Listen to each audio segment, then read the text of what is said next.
Assalamualaikum warahmatullahi wabarakatuh. Pada kesempatan ini, kami akan memaparkan hasil penelitian kami yang berjudul Dampak Pandemi COVID-19 terhadap perubahan perilaku makan pada mahasiswa di Indonesia. Tim kami terdiri dari saya sendiri, Sarah Mardiah, Ibu Parlin Duyana, Bapak Dipo Wicaksono, dan kami juga dibantu oleh satu orang mahasiswa gizi Tamrin. Bagian pertama, pendahuluan. Seperti yang kita semua ketahui, COVID-19 yang pertama kali terdeteksi pada Desember tahun 2019 di kota Wuhan, China, saat ini sedang menjadi perhatian utama di seluruh negara, termasuk di Indonesia. Dalam rangka percepatan penanganan COVID-19, pemerintah Indonesia memberlakukan kebijakan pembatasan sosial berskala besar atau PSBB, yang mana sangat berpengaruh pada berbagai aspek kehidupan manusia. Kebijakan PSBB ini menyebabkan perubahan perilaku hidup di masyarakat, salah satunya yaitu perubahan perilaku makan. Mahasiswa merupakan salah satu golongan yang terdampak pandemi COVID-19, baik secara sosiologis, psikologis, maupun fisiologis. Oleh karenanya, perlu dilakukan kajian lebih lanjut terkait perubahan perilaku makan pada mahasiswa selama masa pandemi. Bagian kedua, metode. Penelitian kami menggunakan pendekatan kuantitatif analitik dengan desain penelitian cross-seksional. Variabel independennya terdiri dari kebiasaan olahraga, perilaku sedentari, pengetahuan gizi, dan tingkat stres. Dan untuk variabel dependen yaitu perubahan perilaku makan. Pengambilan sampel dalam penelitian kami dilakukan dengan teknik snowball sampling. Kami mengumpulkan data secara online dengan menggunakan Google Form yang kemudian disebar melalui aplikasi WhatsApp, Telegram, Instagram, dan Nilis. Jumlah sampel diperoleh dalam penelitian ini sebanyak 1.185 responden. Masuk ke bagian hasil, karakteristik responden dalam penelitian ini sebagian besar berusia 17-25 tahun, yang mana masuk dalam kategori remaja akhir. Sebagian besar responden berjenis kelamin perempuan, dan jenjang pendidikan terbanyak adalah D4, S1, atau profesi. Kebanyakan responden adalah mahasiswa program studi kesehatan dan tinggal di wilayah Indonesia bagian barat.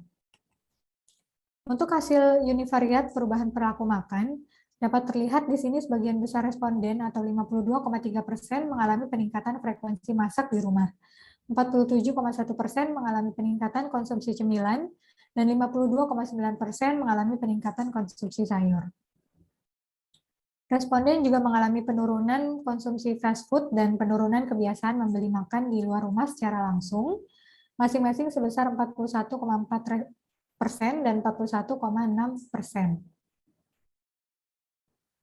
Apabila variabel PPM atau perubahan perilaku makan dikategorikan menjadi 2, sebagian besar responden mengalami perubahan perilaku makan kategori baik. Untuk kebiasaan olahraga, 32,9% responden tidak mengalami perubahan kebiasaan olahraga selama masa pandemi. Untuk perilaku sedentari, 63,4% responden mengalami peningkatan perilaku sedentari.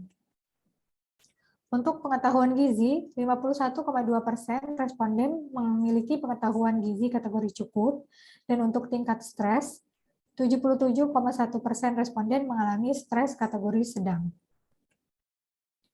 Berdasarkan hasil analisis bivariat, dapat disimpulkan bahwa ada hubungan yang signifikan antara kebiasaan olahraga dengan perubahan perilaku makan dengan p-value kurang dari 0,05 dan nilai OR 1,776. Artinya responden dengan kebiasaan olahraga tidak baik berpeluang 1,776 kali untuk mengalami perubahan perilaku makan tidak baik dibandingkan responden dengan kebiasaan olahraga baik. Hasil bivariat juga menunjukkan adanya hubungan yang signifikan antara perilaku sedentari dengan perubahan perilaku makan. Nah, di mana di sini terlihat bahwa semakin lama durasi perilaku sedentari, maka kecenderungan mengalami perubahan perilaku makan tidak baik akan semakin besar.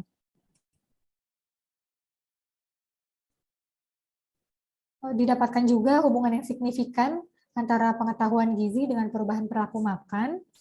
Dari tabel ini terlihat bahwa semakin rendah pengetahuan gizi, maka kecenderungan mengalami perubahan perilaku makan tidak baik akan semakin besar.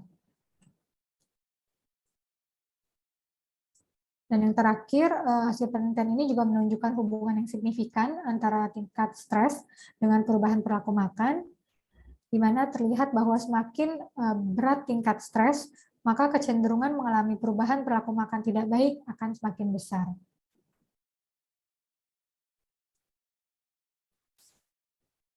Dalam penelitian ini dapat disimpulkan bahwa pandemi COVID-19 menyebabkan perubahan perilaku makan pada mahasiswa di Indonesia. Di antaranya peningkatan frekuensi masak di rumah, peningkatan konsumsi cemilan, dan peningkatan konsumsi sayur. Selain itu, sebagian besar mahasiswa juga mengalami penurunan konsumsi fast food dan penurunan kebiasaan membeli makan di luar rumah secara langsung. Sebanyak 32,9% mahasiswa tidak mengalami perubahan kebiasaan olahraga selama masa pandemi, dan sebagian besar mahasiswa mengalami peningkatan perilaku sedentary.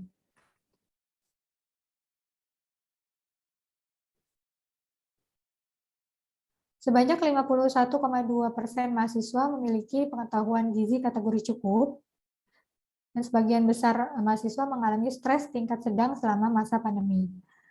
Dan di sini terlihat hubungan yang signifikan antara kebiasaan olahraga, perilaku sedentary, pengetahuan gizi, dan tingkat stres dengan perubahan perilaku makan. Saran dalam penelitian ini yang pertama, disarankan kepada mahasiswa untuk menjaga pola makan sehat dan bergizi seimbang selama masa pandemi. Yang kedua, tetap melakukan aktivitas fisik dan berolahraga untuk mengurangi perilaku sedentary, yang mana akan berpengaruh pada status gizi dan kesehatan. Dan yang ketiga, tetap berpikir positif agar terhindar dari stres selama masa pandemi COVID-19. Ini beberapa referensi yang kami gunakan. Sekian pemaparan hasil penelitian kami yang dapat kami sampaikan. Terima kasih kepada pihak LPPM yang telah membiayai penelitian ini. Wassalamualaikum warahmatullahi wabarakatuh.